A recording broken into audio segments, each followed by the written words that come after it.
다섯 번째, 옛사람을 벗고 새사람을 입다는 주제로 우리가 함께 말씀을 나눌까 합니다. 우리 성도들 가운데 그런 생각을 할 때가 많이 있죠. 신앙에 대해서 생각하기를 내가 예수 믿고 은혜를 받았으니까 그 은혜에 보답하자, 이런 마음으로 신앙생활하는 사람들이 있지 않습니까? 하나님의 나를 위해 십자가에 돌아가시고 하나님의 놀라운 사랑과 은혜로 내가 하나님의 자녀가 되었다면, 이제 내가 천국 백성이 되었으니까 이제 복음을 전하면서 하나님의 사랑에 내가 어떻게라도 보답하며 살아야 될 것 아닌가. 그래서 신앙생활을 우리가 성실히 해야 된다, 이렇게 생각하는 분들이 적지 않죠. 그러나 성경은 신자가 하나님의 자녀가 되어 천국 백성이 된 신문적 차원에서 그치고 있지 않다는 사실을 우리가 명심해야 됩니다. 성경은 그 다음에 대한 이야기를 훨씬 더 많이 하고 있단 말이죠. 우리가 몇 주째 살펴보고 있는 건 다 그런 내용들 아니겠습니까?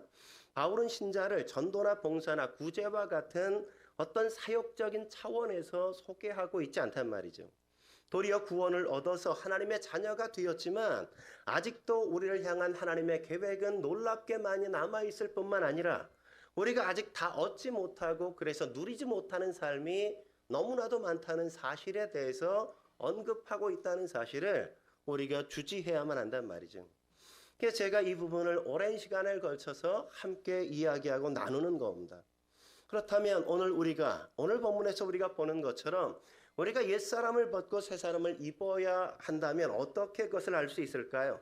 첫째로 우리는 이것이 신분적인 차원이 아니라 수준적인 차원에서 이루어지는 것이라는 사실을 우리가 알아야 한단 말이죠. 이건 신분적인 차원에 대한 얘기가 아니라 수준의 차원에 대한 이야기라는 걸 우리가 알아야 된다는 거예요.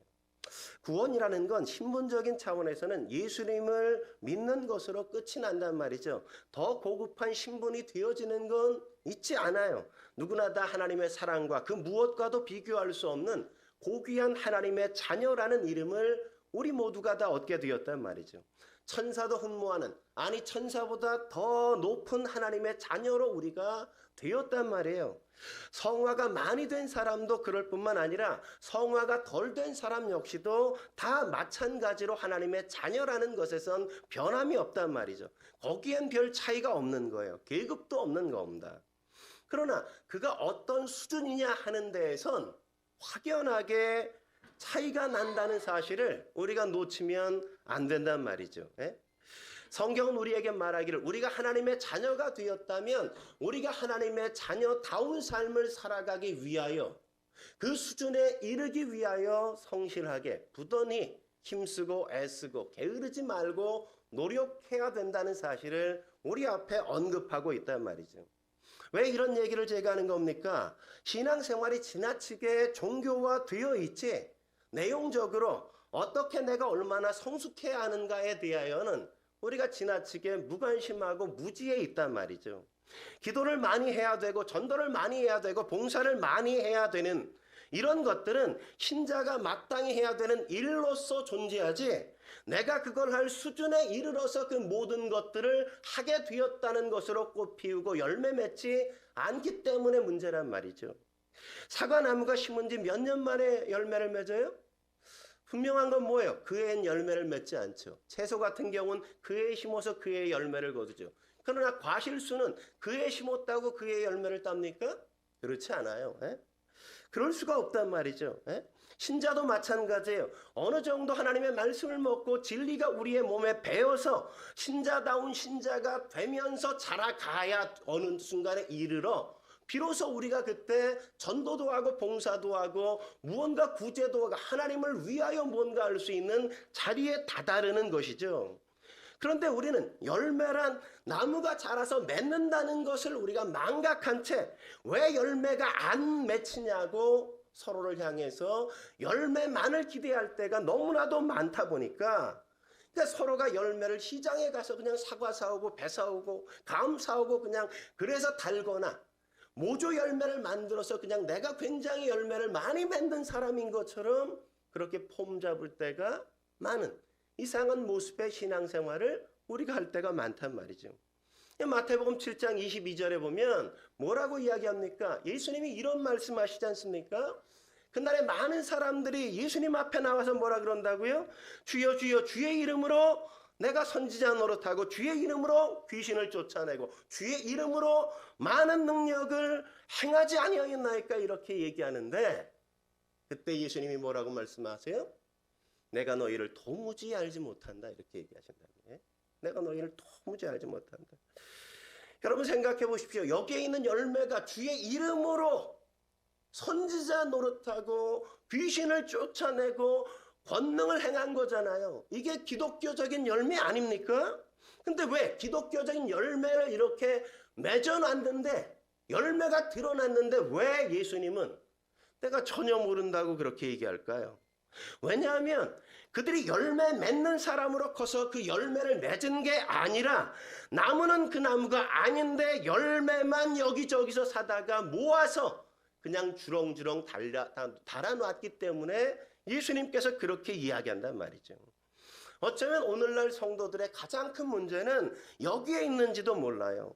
그러다 보니까 성도들이 뭔 일만 생기면 내가 요즘 기도 안 해서 그런가, 내가 예배 안 드려서 그런가, 뭐 내가 봉사하지 않아서 그런가, 내가 하나님 앞에 드려야 될 11조를 안 드려서 그런가, 뭐 이렇게 자기를 생각할 때가 있단 말이죠.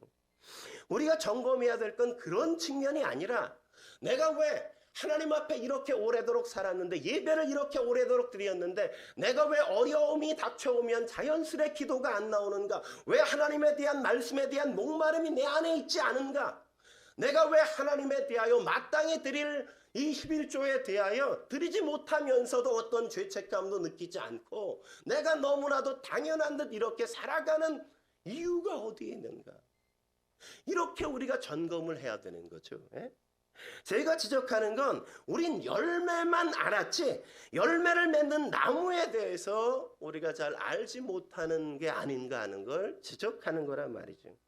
우리에게 기도가 나와야 되고 전도가 나와야 되고 봉사가 나와야 되고 구제가 나와야 하는 건 그게 기독교적인 행위로서 중요해서가 아니라 내가 하나님의 마음을 알고 그 뜻에 내가 항복하고 그분이 하는 일에 내가 기꺼이 동참하고 싶어서 동참함으로 내 속에서 드러나는 꽃이 피고 열매가 나타나는 자연스러운 것으로 나타나야만 정상이라는 거죠.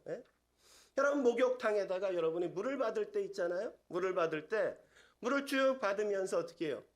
물이 가득히 차면 자연스럽게 어떻게 해요? 물이 그냥 흘러 넘친다는 말이죠. 한 방울 떨어지면 한 방울이 흘러 넘치고 두 방울 떨어지면 두 방울 흘러 넘치는 거 아닙니까? 그러기 전에는 흘러 넘치기 전에는 어떻게 해야 돼요? 바가지로 물을 한 바가지 퍼내면 한 바가지 나오고 두 바가지 퍼내면 두 바가지 나올 수밖에 없는 거란 말이죠. 우리가 안타까운 건 뭐냐면 우리의 신앙생활이 우리 안에서 흘러 넘쳐서 무언가 열매를 맺고 꽃이 피는 것으로 가지 않고 어떻게라도 내가 그냥 안 되는데 뭔가를 보여주고 싶어서 짜내고 하게 만드는 그런 일로서 하다 보니까 우리가 피곤하고 지치고 그럴 때가 우리 안에 있지 않은가를 우리가 되돌아봐야 된다는 겁니다. 저는 물론 목사이기 때문에 그런 일에 대해서 굉장히 큰 책임이 있다는 생각을 저도 부정하지 않아요.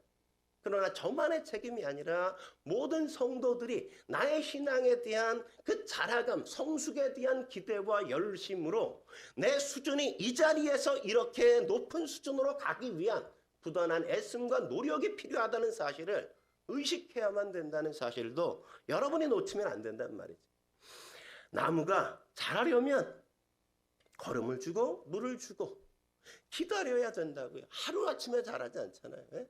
때때로는 가지치기도 해줘야 될 필요가 있고 때때로는 나무를 받침대를 세워줘서 버티게 만들어줘야 나중에 그게 열매도 맺는 것이지 그냥 내버려 둔다고 다 열매가 되는 건 아니란 말이죠. 그런 차원에서 우리가 우리의 삶의 어떤 신분적인 차원이 아니라 우리가 보다 더 나은 수준의 주님의 형상대로 그리스도의 장성한 분량에 이르는 모습으로 내가 살아가도록 끊임없이 노력하고 애써야 될 나의 삶에 대한 책임감 그것들에 대하여 바른 응답을 우리가 해야 된단 말이죠. 한 걸음 더 나아가서 우리가 옛사람을 벗고 새사람을 입어야 어떻게 하면 입을 수 있을까요? 두 번째, 우리는 이게 단계적으로 이루어지는 게 아니라 동시적으로 이루어지는 것이라는 사실을 우리가 알아야만 합니다. 네? 우리가 하나님의 자녀가 된 다음에 우리가 싸워야 될 가장 중요한 싸움은 옛사람을 벗고 새 사람을 입는 이 싸움이란 말이죠. 네? 새 사람을 입는다는 건 뭔 말이에요? 우리가 영적인 차원에서 그의 인격과 그의 성품이 하나님의 사람답게 변화되는 걸 이야기하는 것이란 말이죠. 다시 말해서 그가 어떤 문제에 부딪히든 자연스럽게 그 문제를 하나님의 입장에서 우리가 접근하고 생각하고 행동하기로 결단하는 게 바로 새 사람이 된 모습 아니겠습니까? 교회에서만이 아니라 우리의 직장과 사회생활에서도 마찬가지란 말이죠. 우리가 살아가는 삶의 모든 영역에서 하나님처럼 하나님의 사람답게 우리가 행동하기로 자연스럽게 결정하고 행하는 게 바로 새 사람을 입는 것이란 말이죠. 그런데 문제는 뭡니까? 우린 자연스럽게 그렇게 되도록 놔두면 그렇게 할까요? 안 할까요? 그렇게 안 하는 인간들이란 말이죠. 그렇게 안 해. 놔두면 죄를 짓지. 놔두면 거룩한 삶을 살려고 하지 않아요. 그래서 오늘 바울이 뭐라 그러는 거예요? 이걸 옛사람을 벗어버리라. 새 사람을 입어라. 이렇게 명령으로 우리에게 요구하고 있단 말이죠. 근데 오늘 본문이 우리가 잘 살펴봐야 될 건 이런 거예요. 옛사람을 벗어버리라가 몇 절에 나와요? 23절 바로 앞인 22절 끝에 나오죠. 그죠? 그리고 23절에 심령으로 새롭게 되라는 말이 나오고 그 다음에 24절 저 마지막에 뭐가 나와요? 새 사람을 입으라. 이런 말이 나오다 보니까 우리가 생각할 때 성도들이 인식할 때 이게 단계적으로 옛사람을 벗어버리고 심령이 새롭게 되고 그 다음에 우리가 새 사람을 입는 거구나. 이렇게 단계적으로 이게 이루어진다고 우리는 자꾸만 착각한단 말이죠. 이게 논리적으로는 맞는 얘기예요. 논리적으로는 이게 맞아요. 그러나 실제적으로는 이게 그렇지 않단 말이죠. 이 모든 건, 이 두 가지는, 이건 동시적으로 함께 이루어지는 것이라는 사실을 우리가 놓치면 안 된단 말이죠. 예를 들면 이런 거예요. 우리가 어렸을 때, 우리가 초등학교 1학년 때 이제 뭐 조금 있으면 이제 우리 아이들 누가 이제 초등학교 가나? 우리 민지 이제 초등학교 가잖아요. 엄마가 뭐라 그래요? 우리 어렸을 땐 그랬잖아. 야, 오락실 들리지 말고 바로 학교로 가야 돼. 이렇게 얘기하죠. 그죠? 여기엔 두 가지의 명령이 있죠. 그죠? 오락실 가지 마. 또 하나는 학교에 바로 가. 이 두 가지의 명령으로 이루어져 있어요. 그러나 이건 두 가지가 아니라 하나를 얘기하는 거예요. 하나를. 우리가 하지 말고 하라는 건 두 가지가 아니라 하나의 이야기를 이야기한단 말이죠. 학교에 가 있으면 우리는 당연히 오락실에 가 있지 않아요. 우리가 오락실에 가 있으면 우리는 학교에 가 있을 수가 없어. 몸이 하나니까. 그러니까 이건 동시적으로 하나를 바르게 이루도록 요구하는 것이지 이걸 두 개를 단계적으로 이루라고 요구하는 게 아니란 말이죠. 왜 이 말씀을 드리는가 하면 우리의 가장 많은 실수가 둘을 하나로 이해하지 못하고 나누어서 하나하나 따로따로 생각하다 보니까 많은 실수를 우리가 삶에서 범하기 때문에 그런 겁니다. 어떻게 실수를 해요? 우리가 옛사람을 벗어버리자. 이렇게 얘기하면 우리가 제일 먼저 신앙생활하면서 결단하는 게 뭡니까? 우리가 술 먹지 말겠다. 내가 담배 피지 않겠다. 내가 게임하지 않겠다. 우리가 이런 결정을 한단 말이죠. 그런 결심을 해요. 근데 그 결심대로 이루어지나요? 아니죠. 그게 결심만 했지 그걸 이루는 걸 못 봐요. 내가 올해부터 게임을 끊겠다. 그렇다고 끊어요? 우리 의선이가 오늘부터 내가 2시간만 게임하겠습니다. 이래서 2시간만 하겠다고 결정하지만 그때는 진짜 그게 사실이죠. 그러나 한 2, 3일이 지나면 2시간이 안 지켜줘.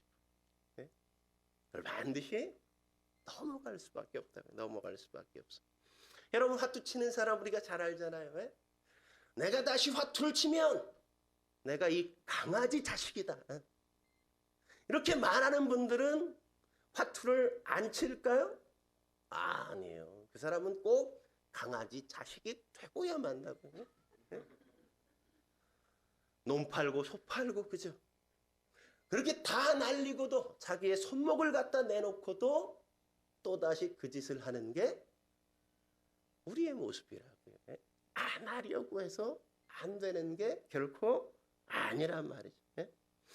우리는 죄를 이길 만큼 그렇게 센 사람이 아니라는 걸 우리가 알아야 된다고요. 죄와 내가 단순히 맞짱 떠서 내가 이기고야 말겠다 그래서 이기는 인간은 아무도 없다는 사실을 우리가 놓치면 안 된다니까요. 성경이 우리에게 뭐라고 권면합니까?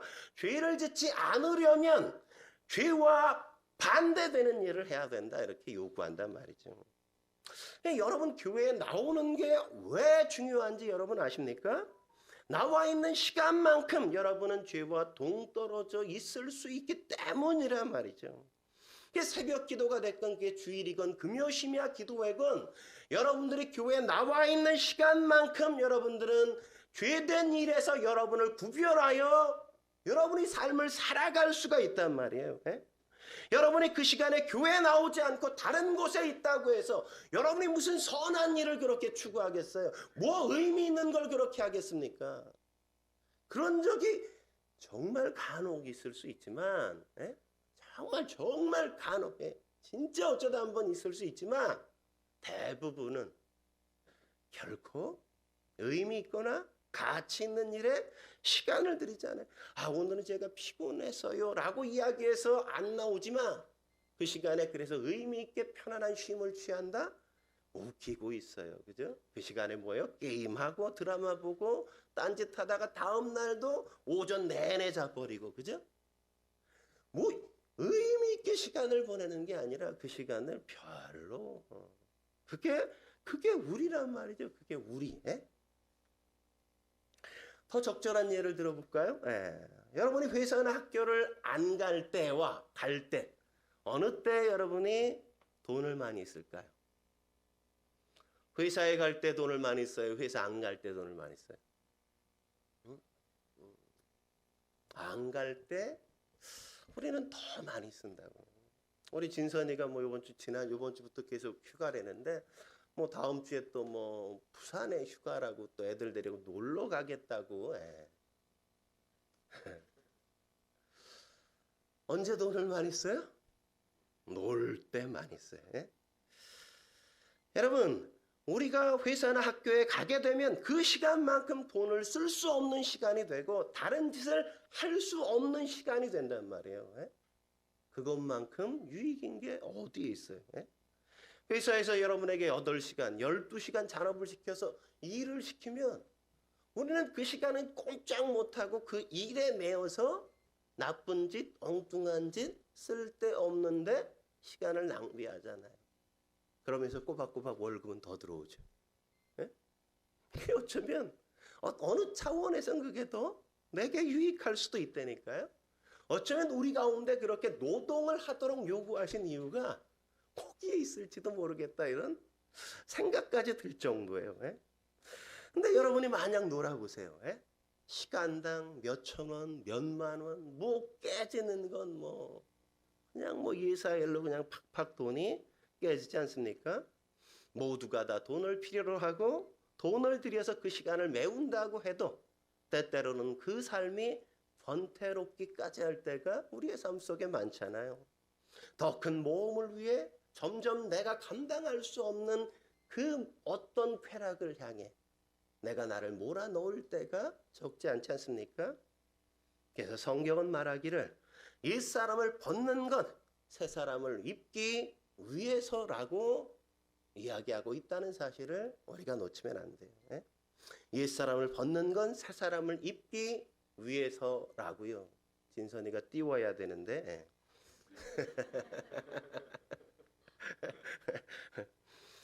예수님이 이런 얘기를 하시지 않습니까? 예수님이 어떤 사람이 귀신 들린 사람이 있는데 그 귀신이 그 사람에게서 떠났어요. 나갔어요. 그 귀신이 여기저기 떠돌다 보니까 뭐 마땅한 거처가 없자 다시금 그 사람에게 돌아가 왔더니 그 사람이 너무 깨끗하게 다 치워지고 정리가 너무 잘 된 거예요. 야, 이런 놀라운 집이 있다니. 그래서 어떻게 했다고 얘기하죠? 친구 귀신들에게 가서 야, 우리 새 집 같이 와서 살자 막 이래서 더 많은 귀신이 그 집에 들어와서 살게 되었다. 이렇게 얘기하는 사실을 우리는 기억해야 된다고. 예? 놀라운 얘기라고요. 놀라운 얘기. 예? 귀신이 쫓아 나가야 되는 건 그 귀신이 같이 있을 수 없는 다른 더 힘센 주인이 그 집을 차지하고 나서여야지 그 집이 안전할 수 있단 말이에요. 그래야 다시 귀신이 들어올 수가 없게 되어지는 거죠. 그냥 그 집이 깨끗하게 비워졌다고 내가 앞으로 평안하게 될 거다? 아니요. 그럴 수 없다고요. 그럴 수 없다고.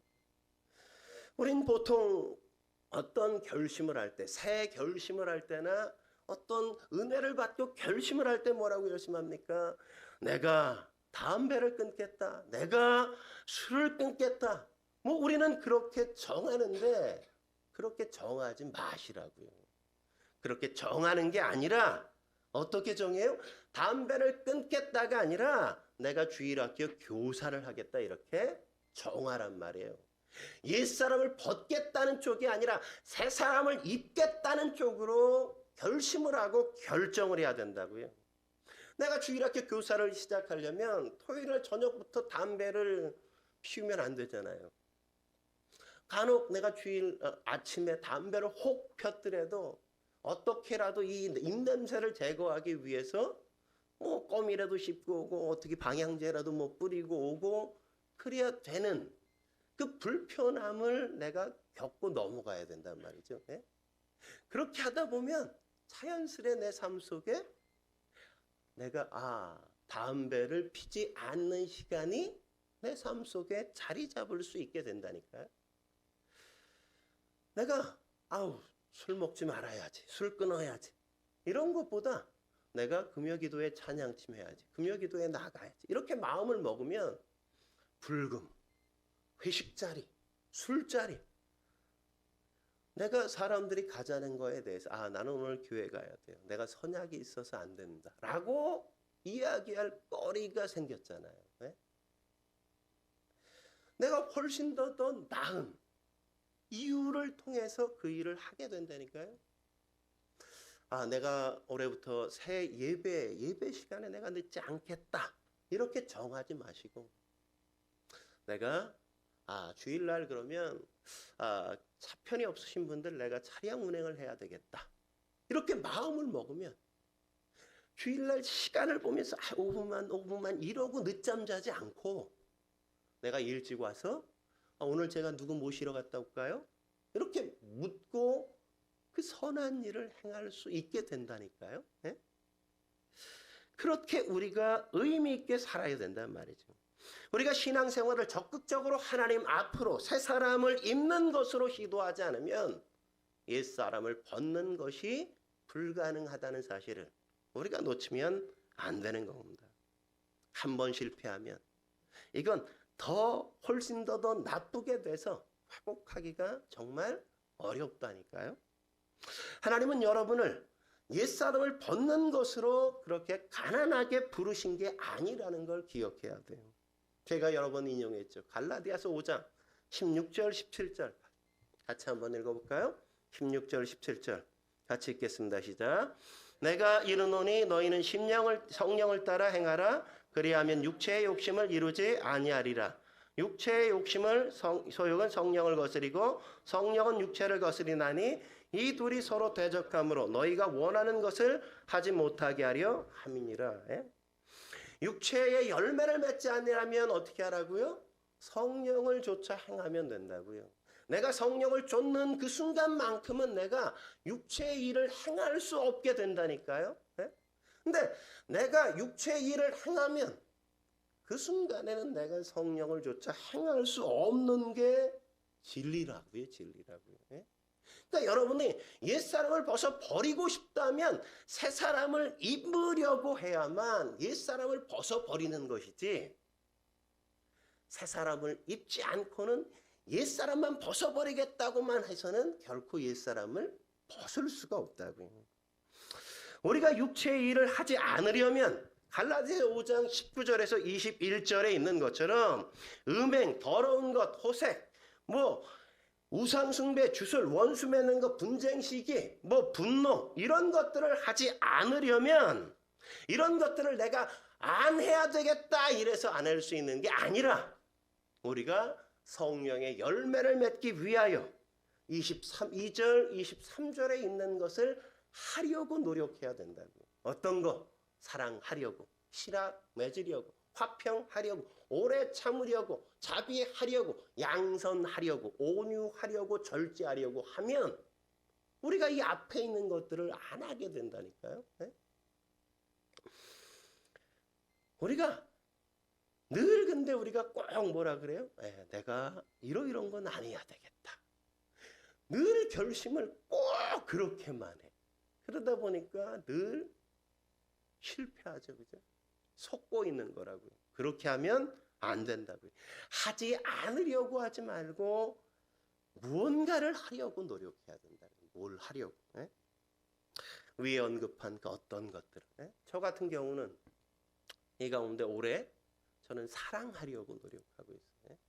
왜 그러냐? 올해 약속의 말씀이 에베소서 6장 24절 말씀이 제 약속의 말씀이에요. 같이 한번 읽어볼까요? 시작. 우리 주 예수 그리스도를 변함없이 사랑하는 모든 자에게 은혜가 있을지어다. 제가 예수님을 변함없이 사랑하려고 끊임없이 노력해야 하기 위해서 해야 되는 게 뭔지 아십니까? 제가 여러분을 더 변함없이 사랑해야 되겠다. 이런 마음의 결심을 하게 돼요. 왠지 아세요? 보이는 형제를 사랑하지 않고 어떻게 보이지 않는 하나님을 사랑해요. 보이지 않는 하나님을 사랑하는 건 보이는 형제 자매들을 사랑하는 것으로 이루어지기 때문에 그렇게 하기로 마음먹는단 말이죠. 응? 그래서 저는 올해 여러분들을 변함없이 제가 개척하고 초창기 때처럼 그 마음을 변함없이 간직하고 여러분을 사랑하려고 노력하려고 합니다. 그래서 금요 기도에 멀어서 못 나오겠다. 좀 혹시 데리고 와달라 그러면 제가 그래서 내가 데리러 갈게. 초창기에 수요 모임 때마다 제가 운행 다 하지 않았습니까? 한 영혼이 나와서 기도한다는. 그 2시간이 걸리면 어때? 내가 수고해서 그가 나와서 기도하며 하나님을 만날 수 있다면, 그 말씀 속에서 하나님의 뜻을 깨닫는다면, 그의 영혼이 자라갈 수 있다면, 그래 내가 너를 데려다 주는 것까지도 모셔다 바치겠습니다. 이렇게 마음을 결심했다니까요. 내가 누군가의 열심과 헌신의 부족한 부분의 안타까움을 채워서 그가 넉넉히 행복하고 감사할 수 있다면 내가 그런 것들을 좀 채워버리라. 얼마나 좋아요. 그죠? 사랑은 뭐예요? 부족한 것을 채워주는 것 아닙니까? 누군가를 채워 그 사람을 아름답게 완성시킬 수 있다면, 그 사람을 폼나게 만들어줄 수 있다면 그거보다 더 행복하고 하나님이 기뻐하실 일이 어디 있어요? 이런 저와 같은 결심들을 여러분들도 하셔야 된다고요. 내가 뭐로 새 사람을 입을 거냐? 내가 결심하고 결단을 해야 된다고요. 근데 무엇 때문에 우리가 새 사람을 입으려고 해야 되는 거죠? 두 번째, 새 사람을 입는 건 또한 옛 사람을 벗어버리기 위한 거라는 걸 놓치면 안 된다는 겁니다. 옛 사람을 벗는 것과 분리해서 새 사람을 입을 수는 없다고요. 여러분, 새 옷을 입으려면 어떻게 해요? 잠옷 벗고 외출복을 입으려면 잠옷을 벗어야 외출복을 입잖아요. 그죠? 여러분 그냥 잠옷 입고 겉에다 외출복 입고 나와요? 그런 건 거의 가능하지 않아요. 좀 이상한 사람만 그럴 수 있는 것이지 그렇지 않단 말이죠. 근데 신앙인들 가운데 이 옛사람을 벗고 새사람을 입는 것, 새사람을 입는 것만이 가능하다고 생각해서 난 새사람을 입었다는 것을 과시하려는 사람들이 있단 말이에요. 다른 사람에게 폼을 잡아보려 하고 나 이런 사람이라고 과시하려고 하는 그 어떤 존재들이 있단 말이죠. 예를 들면 바리새인의 기도를 드리는 그 사람처럼. 네? 그래서 왜 성전에 나왔어요? 기도하러 왜 나왔어요? 그러니까 일어나서 사람들에게 내가 기도하잖아 이걸 광고하기 위해서 나왔잖아요.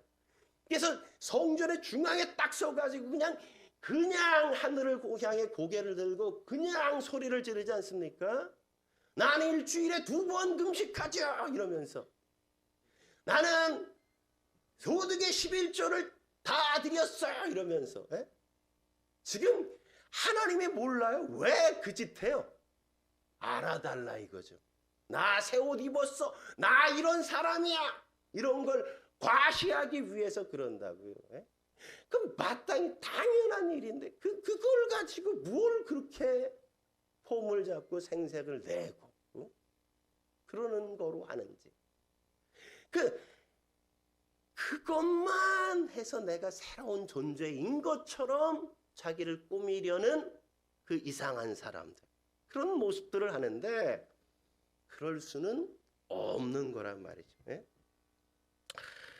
우리 하나님이 목표로 하는 지점에 내가 가기 위해선 옛사람을 벗어버려야만 하는 겁니다.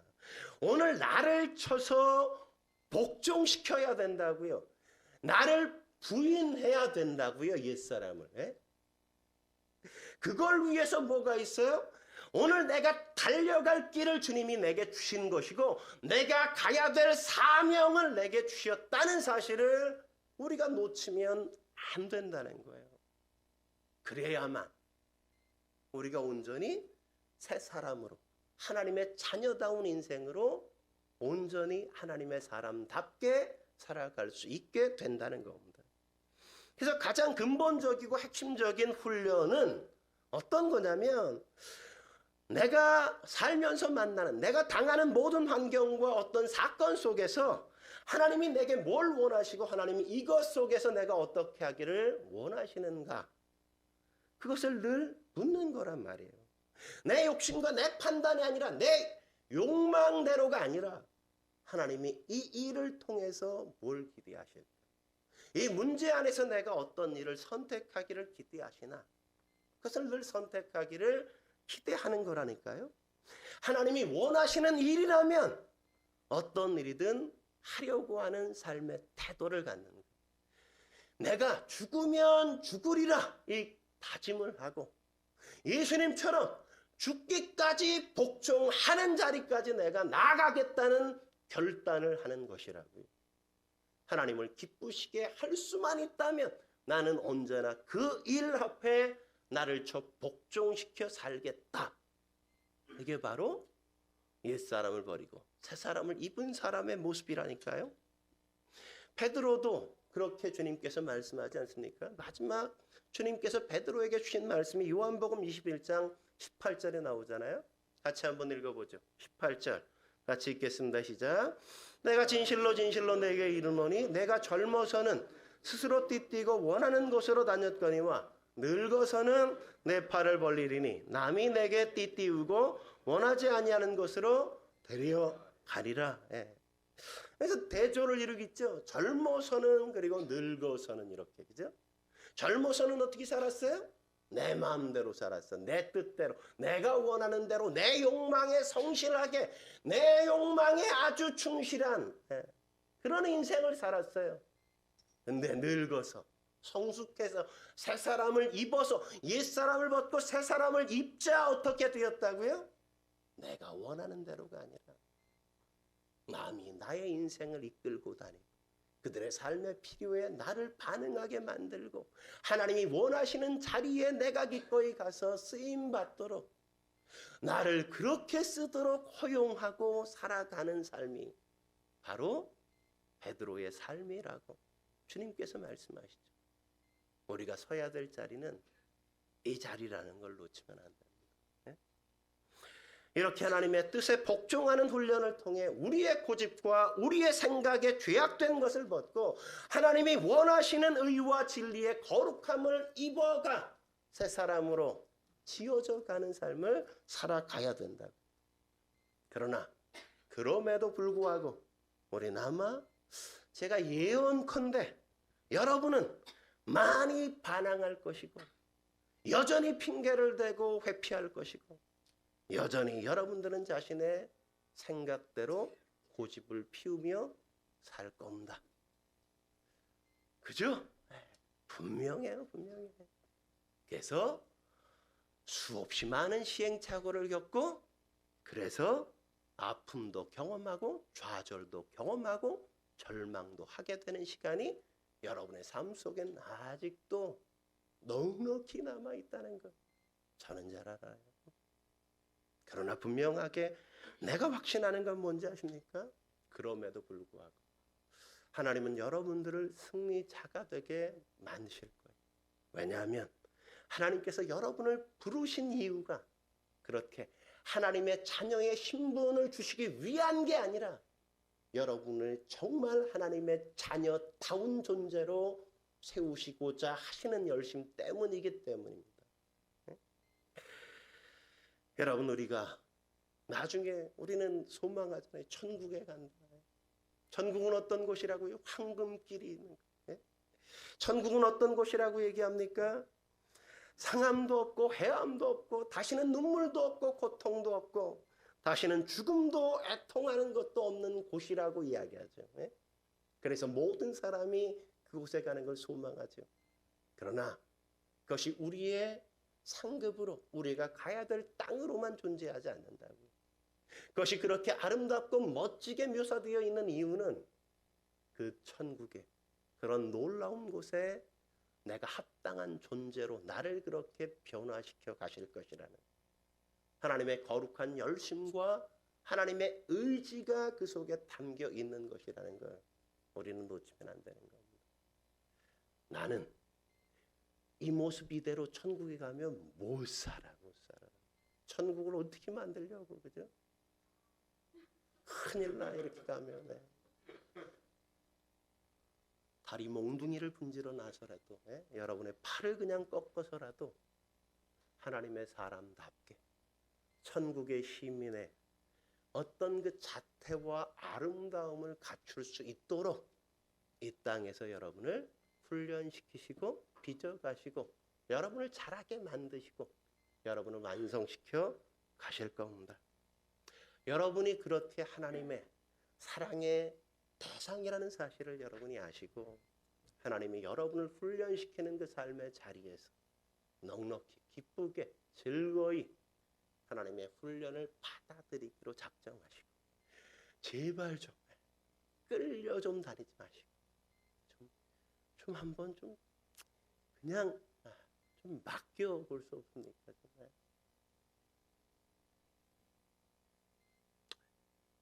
여러분들이 그럴 수 있길 주의 이름으로 축원합니다. 기도하시겠습니다.